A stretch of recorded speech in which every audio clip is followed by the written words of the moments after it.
How can I get a private interview room? Now, this is a question that came out of a conversation I was having with someone I was helping at the time. And basically what had happened was they've been given an appointment in a customer service centre. They've been brought in, kind of had to queue up and get a ticket as per usual. And then they were seen on this kind of row of desks with chairs and little kind of partitions between them. And then from that point on, they're essentially asked a whole range of extremely intrusive and sensitive questions, to the point where they're asking about, they've been asked about what abuse they'd suffered in the past. They've been asked about the domestic abuse they had been suffering recently. And literally they were like 2 feet away from people who were there to get, their parking books updated and, there for council tax and basically people who had nothing to do with it, both staff and just members of the public. And people queuing up just behind them as well. So really the kind of this situation is fairly common. Certainly in some of the councils I've been to in person, that's how they kind of do things, and it seems to be going back that way after COVID.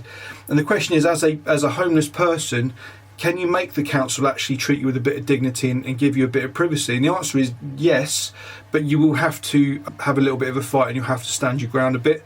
Now, the kind of the legal obligation to provide confidential space comes out of the Data Protection Act 2018, or the GDPR, depending which way you look at it.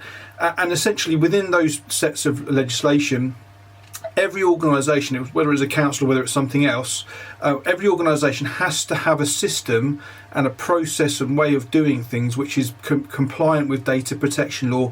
The term is by design and default. And what that means is, all through the time that organisation is processing your personal data, they have to do a number of things with it. They have to be treated fairly, they have to treat it transparently, and they have to ensure that they are giving it adequate security. And that idea of security is what you can use here to ensure that a council actually gives you private interview space.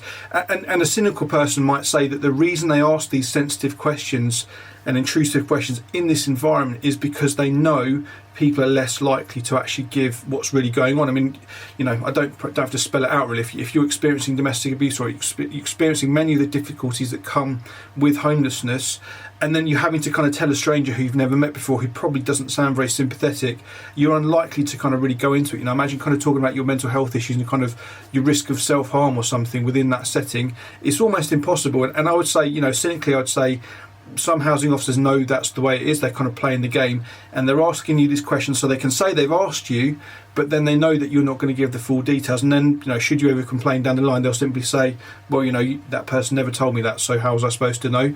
So as I say, it's really important that you can actually get that private interview space in order to explain what's really going on to the housing officer, because the way housing law works is pretty much everything you're going through will probably go in your favour, if only you just have the ability to tell people what's going on.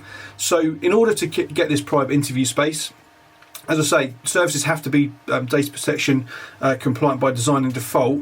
And what that really means is there has to be, within a service level design, there needs to be those private interview rooms. And just to give you the example of Bedford Borough Council, as with many councils, these customer service centres were not purpose built. So Bedford Borough Council, they used an old civic theatre, and it's kind of been split up within the limitations of, I would imagine, kind of listed building regs and all that sort of thing. But within that centre, there are 4 tiny little interview rooms, and they've got various kind of different officers going to be using them for different purposes. So it's most certainly a squeeze. But that's Bedford Borough Council's problem. That's not the individual who's coming in and who's homeless. That's not their problem. That's not something they should be having to pick up the pieces that the council hasn't made that provision available. Now, in order to get that space, what I would do is essentially, when you are triggering that homeless application, and if you follow my other videos, you'll know that you should only do that via email. You shouldn't be doing it in any other way. You shouldn't be going to a customer service centre. You shouldn't be ringing them up. You should be doing it all via email. And in the email, you're going to tell them many things straight away, which are going to help them identify what duty they're likely to have to you. So you'll be spelling out, as I've said in other videos, if you've got a disability and what implications that has for the service they give you. And you'll also be saying something along the lines of, I need to have private interview space in order to explain what's really going on, and you have to be able to provide me that because of data protection, or because there is this obligation on services to ensure that the data you share with that officer is going to be kept secure. And just to state the obvious, it's impossible to keep that data secure if you are having a conversation with a housing officer 2 feet away from random people. It has to be in that kind of private, confidential space where people can't hear you, people aren't going to walk in on you halfway through, so that you can actually say what's really going on. So I think that's just something, just as I say, it can be helpful. We've seen in Bedford, so when we initially raised this with Bedford, they did start using private interview rooms. And then before we know it, they were then using the phones, like downstairs phones in the customer service centre, to get people to share this information. And it's exactly the same problem. If you've got a row of phones and you're essentially doing a triage over the phone and expecting people to say what's going on for them, again, in earshot of many other people, that's again is a falling short of the law. So again, we've had to raise it with them and remind them of this duty to provide private interview rooms. And again, just to state the obvious, it shouldn't be down to homeless people to kind of advocate for this stuff. It should be professionals. It should be the officers themselves who are picking up on these failures, these kind of institutional and kind of systemic failures, in order to ensure that services are actually fit for purpose. So, but sadly, the reality is that often it is just going to be down to that homeless person themselves to actually raise these issues. But you can do it, as I say, in writing. You can quote the Data Protection Act 2018 or the GDPR. Either way, just use that term. And in fact, if you just Google ICO data protection by design and default, you're going to get a little bit of information which you might be able to quote. But I don't think you need to go into too much detail. Just basically pointing out that they need to be doing this in a safe space for you should be enough to ensure it.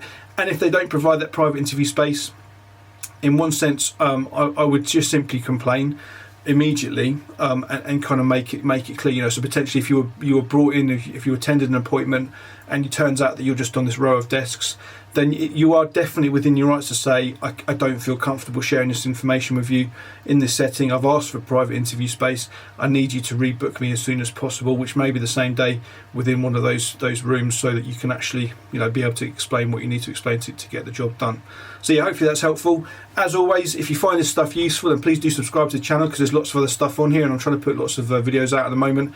And again, usual sort of stuff. If you find it useful, just do like and share it, whatever, just to get this stuff out there. I'm doing a bit of a push at the moment on information, really just kind of to help homeless people themselves, to advocate for themselves. I'm more and more of the opinion that if we wait for professionals to kind of fight for clients, then we're going to be waiting a long time. So if you're homeless, you have to be quite lucky to get an advocate like that who's actually willing to sort of stick their head above the parapet.